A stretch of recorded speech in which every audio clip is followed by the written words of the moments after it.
Anger is certainly one of the things that disturbs our peaceful mind. There are a lot of other things too, but anger is a big one.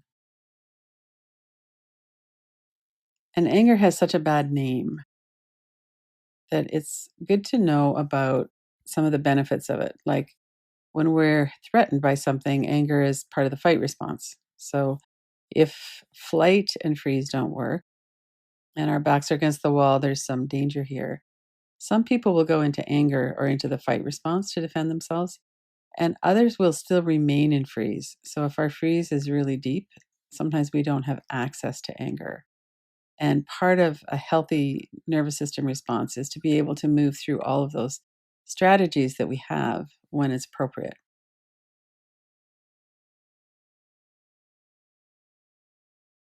I don't know if you can see that ring there. It's about being a badass. I am a badass. And that can be a powerful thing. So when we don't feel safe and we lash out or we do something to protect ourselves, that's understandable and it's healthy. The unfortunate part of it is we all have a history with anger. And all of the times when we've been shamed for it or we've exploded somehow and it's caused fear in other people, people avoid us, we shame ourselves, other people shame us.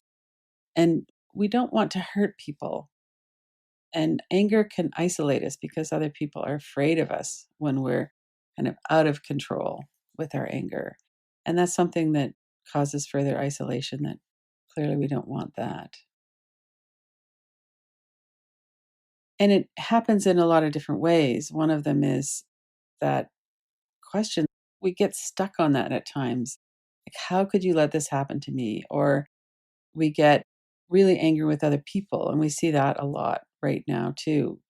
People who are self isolating or who are really following the social distancing guidelines are often really angry at the people who aren't or who are still in denial and they're not accepting that this is a real threat and we need to all, as humanity, we need to all do what we can to protect ourselves and each other. So it's not like we're being unreasonably angry at people. It's reasonable and it's in response to the real threat that's here.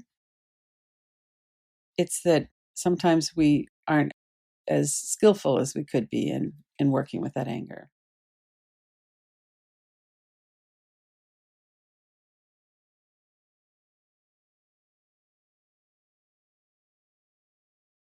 And people rage at God as well. How could God let this happen to the world? And part of this is there's a search for some kind of meaning in it. And some people are saying, well, God's punishing us. I think I saw something in the Pope that just announced that in fact it's not a punishment from God. That's not how it works. So there's a lot of that kind of angry, outraged, righteous indignation, those kinds of things going on in our mind and body that can be quite compelling as well. So some of us will be turning against other people, and then some of us will be turning against ourselves. And as we attack ourselves for being stupid or whatever those words are, we're often dealing with emotional flashbacks and words as well that are really familiar to us from when we were a child. So if we were yelled at or there was a lot of rage or anger and we didn't feel safe when we were a child, then this is going to make everything seem more difficult. It's going to make our nervous system respond in a much deeper way, a much bigger way. So the emotional flashbacks, there's a few things on YouTube about that on my YouTube channel that would be good to go through if you're feeling that there's such a connection between when you were a child around anger and what's going on now. It'd be good to learn more about that and do some practices to kind of down regulate that felt sense of threat in our body. And even just talking about anger or thinking about anger, it's good to take a step back and relax our shoulders and relax the knot in the gut if we have one. Take a few breaths and remember that when we're looking at this and when we're doing these mindfulness inquiries, we're actually trying to stay very stable in our observation of what's going on. So we're not distancing ourselves from it. What we're doing is kind of settling back and we're aware of what it is that's happening. Many people are finding that they're more irritated and they're more angry.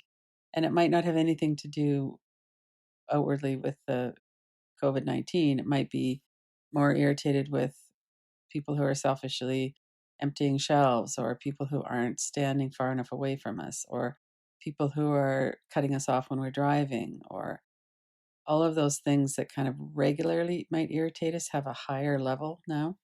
The range of intensity is getting higher. And we still keep coming back to that. Being a target of anger that wasn't expressed well is scary. And so our nervous systems are already edgy because of the fear. And now we tend to have less resilience around fear of anger at the same time. So if we were to step back a moment and think about or look into why our anger is denied. One example that comes to mind is that children are not generally allowed to express anger because parents don't want to deal with it. And the truth could be that there's abuse going on, or some kind of neglect, or things that are happening in the household that aren't safe. And anger is a really understandable response. And if the adults in the house aren't able to look at that and see it for what it is, which is usually a response to fear or some kind of injustice, something's wrong, and we feel angry about it, then we're never taught to be present with our anger. And there's such a deep connection here with denial of the truth and gaslighting. So if you're angry because you're seeing that something is wrong here, your older brother gets the car, he's favored in everything, and you're left out, or however that might be. People who are really rich are stocking up in the stores right now, and people who don't have that money to cushion them are not going to be as safe right now. And so when we get angry about that, it can help us really burn through all of that, the fog and the denial and the gaslighting of people saying, well, it's not really my fault that I have more money, or it's not my fault that I'm a billionaire and I can, but there's a righteousness to our anger that can help us to burn through that and be more clear. So that's a real upside of anger, is that we can see the truth. So let's go into some inquiry now. If you wanted, you could have a notepad and write some of your answers down as well, or you can just kind of come back into your body. We're going to slow down. Notice right now what are the thoughts in your mind. Notice your breath. When we get hotly angry, it's a different experience than kind of cold anger. Notice if you could let your system kind of settle a little bit before we go into the inquiry. Take a few deep breaths.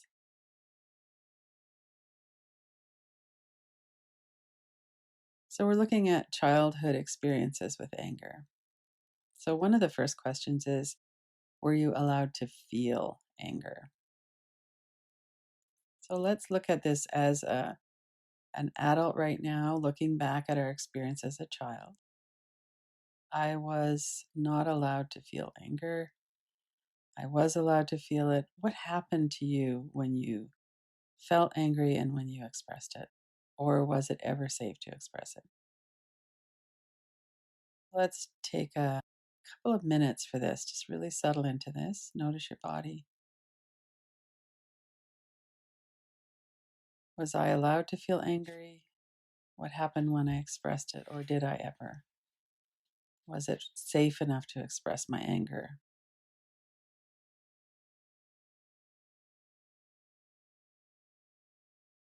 And remember, as we're doing this, if there's images, you could tap on your forehead, take your attention away from the image, put it in a frame, look at it on the wall on the other side of the room. All of those tools that we know. We want to stay present. Notice your body.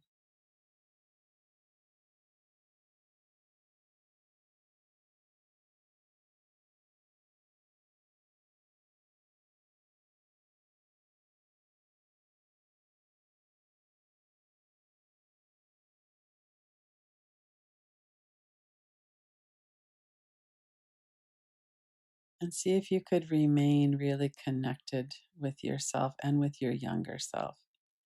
If you weren't allowed to express it, if every time you got angry, the rage of somebody came down heavier on you, then that was a really scary experience. We could let ourselves be sympathetic, kind, reassuring.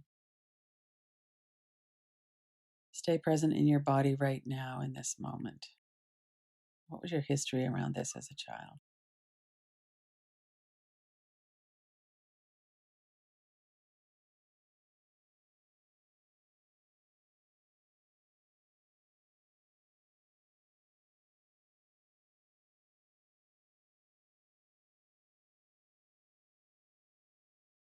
And were you afraid of your own anger?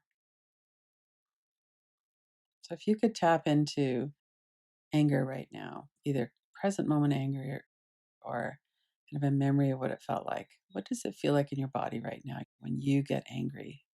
Your own anger, what does that feel like? Is it hot, fiery, moving, or is it that kind of cold, implacable anger that some of us feel?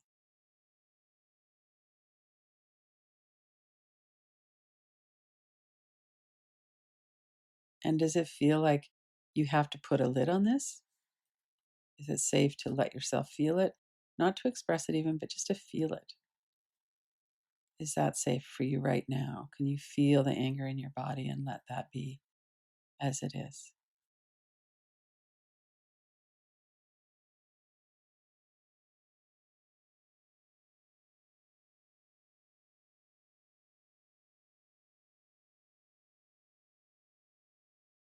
Notice what happens when we feel into anger.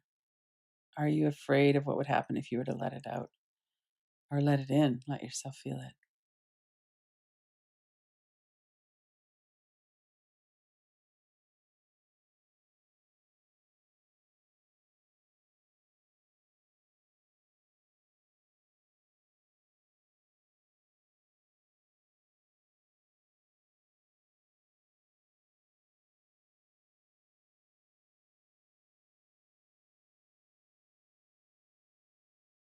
And then let that come to rest for a moment. Let your system come back to a more settled state. And let's take a moment now to look into what's your experience now compared to when you were a child. So, if you weren't allowed to feel or express your anger as a child, what's your experience now as an adult?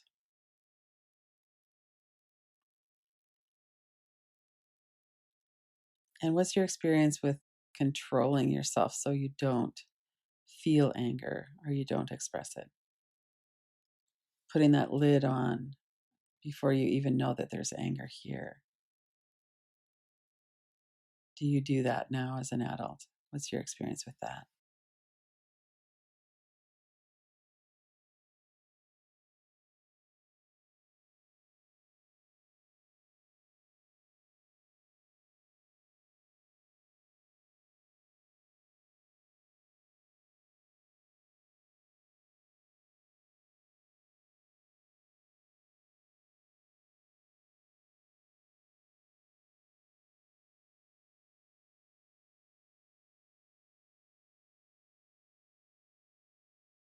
It would be very common for people who had the experience of it not being safe to express anger, that if you expressed anger, somebody else, an adult, raged at you, that now you're the adult and you can rage and let it out. So it's not necessarily that we would be more shut down around it. It might be that we might be more angry or raging. And as much as you can without judging that, are you able to be present in your body? Notice your feet on your floor. your seat. Relax your whole body as you're looking at this. Is it still true that you don't feel like you can express or feel anger right now?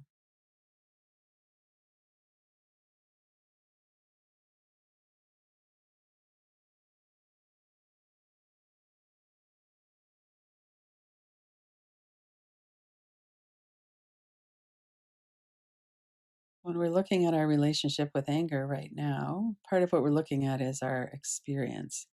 Do we express it? Do we suppress it? Do we feel like we act responsibly around it? Do we blow up? Sometimes, if we suppress it too much, or if we aren't able to kind of stay steady when we're expressing it, it feels like it's blowing up. So let's look at that, but from the perspective now of the energy of anger itself. So, right now, if you can get in touch with some anger, and it's probably not too hard to think of something that makes us angry.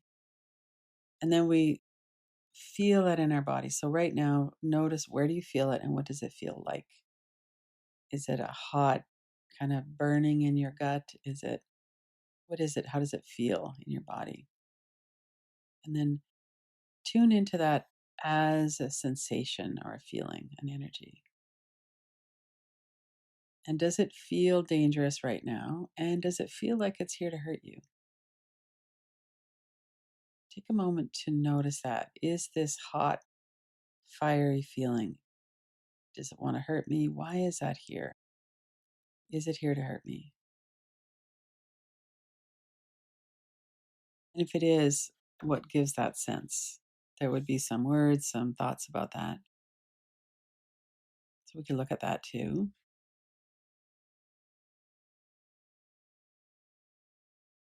Notice the space all around the energy. So if there's a hot, fiery ball of energy in your stomach or solar plexus, notice that you don't feel that in your whole body. Or if you do, notice that there's space around your body where you don't feel it. And if you could ask it why it's here, if it's here to help you, does that feel like it could be the case? Is it here to protect you? Why is anger here? And how do you feel about that? Is it okay to let it be here? Would it be much better if you just didn't feel it, or if you could get rid of it somehow? Stay connected in your body and breath as you're looking at those questions. Just see what the answers are. What's your felt sense of that?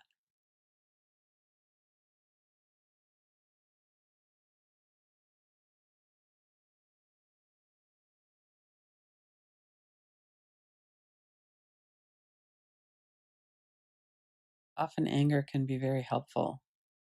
It's a protective mechanism, it's one of the survival mechanisms. Notice what comes up around that.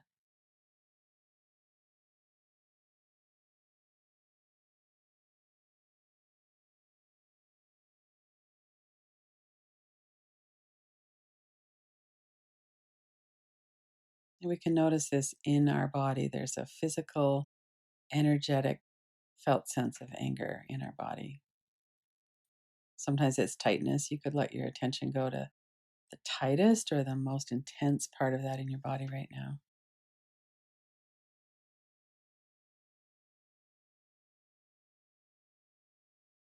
And notice that we could be aware of feelings of anger, even as we're sometimes carried away into it, and then we can come back. We're doing a mindfulness inquiry right now.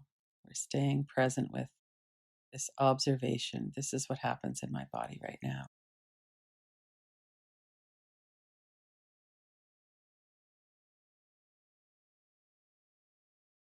We can dip into it, we can come back.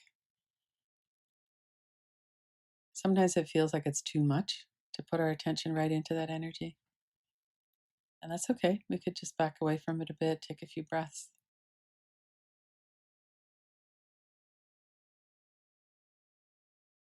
Notice if there's still a lot of thought in the mind. If there is, we could work with that, tapping or tracing.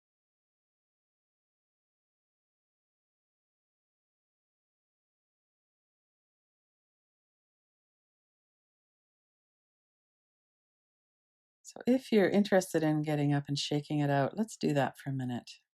So you just stand up, relax your knees, bend your knees a bit, bounce a bit. Feel your feet really steady on the floor and feel the strength of your legs as you're standing. Let your hips move around, your shoulders, let your whole body kind of shake as you release the energy of this anger. We've just been bringing it in and paying attention. Now we're letting it